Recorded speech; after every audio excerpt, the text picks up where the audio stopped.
És veritat, els professionals són el tresor i per tant els haurem de cuidar i els haurem de cuidar ara amb tot el que és precisament aquest àmbit del que parlàvem abans de les condicions laborals. I això m'ho van sentir dir el primer dia que em vaig comparèixer aquí i aquest és el meu treball en els propers mesos. I si no l'aconsegueixo, doncs difícilment farem altres transformacions i per tant agafaré la porta i me n'aniré. Hem de millorar les condicions de treball dels i de les professionals. Això passa, naturalment, en els propers temps per temes claus, com són els que s'estan negociant per part de les patronals amb els sindicats, amb el conveni del Siscat i també en el conveni de l'ICS, que s'està treballant intensament.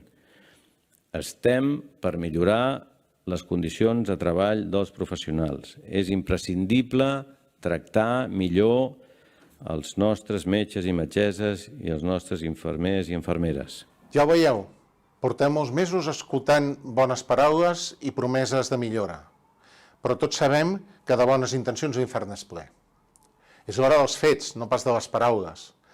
Però com sembla que l'administració l'únic llenguatge que entén és el del conflicte, ens veiem abocats a convocar una vaga que començarà els propers dies 25 i 26 de gener.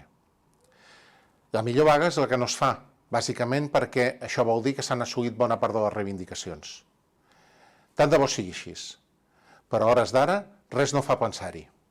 Així que preparem-nos perquè el moment és ara i els protagonistes som nosaltres. Ens veiem als carrers.